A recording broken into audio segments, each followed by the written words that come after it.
harflar, avatarlar to'lib ketdi aka hamma joy Toshkent borib. Ne unaqa do'stim? Qatga kirsang viloyatliklar. Noto'g'ri gapiryapsan. Hozir men senga buni tahlil qilib beraman. Toshkent qayerni poytaxti?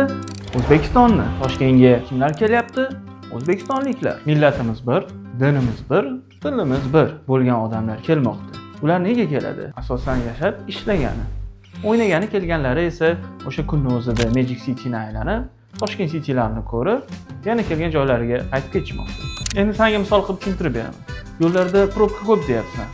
Lekin o'sha viloyatdan kelib taksichilik qilayotgan haydovchilar narxlarni stabil ushlab turishiga sababchi bo'ladi. Tasavvur qil, agar viloyat taksilari Toshkentdan chiqib ketsa, xuddi sovuq paytdagidek taksi narxlari 3 baravarga qimmat bo'lib ketadi. Ya'ni sen 50 mingga boradigan joyingga keyinchalik 150 mingga borishingga to'g'ri keladi. Demak, viloyatning taksistlari Toshkentda yurishi bizning cho'ntagimizga faqat foyda. Endi tasavvur qil, barcha viloyatliklar Toshkentdan chiqib ketdi. Xo'sh, nima bo'ladi? Senga qanaqadir qulayliklar bo'lishi mumkin. Lekin bu faqat senga bir oygina yoqishi mumkin. Undan keyin nima bo'ladi? Kamida 2000 ga yaqin tadbirkorlik subyektlari yopilib ketadi. Buning natijasida ommaviy ishsizlik avj oladi. Bu esa sening cho'ntagingga, yaqin atrofingdagilarga katta zararlar olib keladi. Oyliklar narxi tushib ketadi, narxlar esa ko'tarilib ketadi.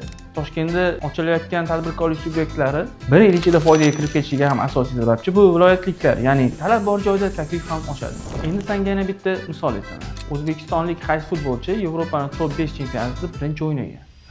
Eldor Shomurodov. Eldor Shomurodov qayerlik? To'g'ri, O'zbekistonlik, lekin u asli Surxondaryo viloyatidan. Ikkala Olimpiada chempioni Hasanboy Do'stmatovchi.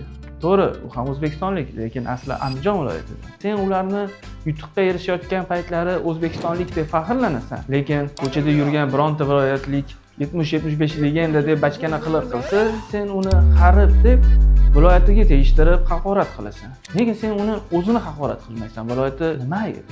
Bilib qo'y. Yomon viloyat bo'lmaydi, yomon odamlar bo'ladi. Har bitta joyning o'zini yaxshi va yomon odamlari bor. Qachonki biz mahalliychilikni yig'ishtirib hammamiz birlashsak, O'zbekiston bundan ham tezroq rivojlanib ketadi. Kontent yoqqan bo'lsa, like va podpiska bosishni unutmang.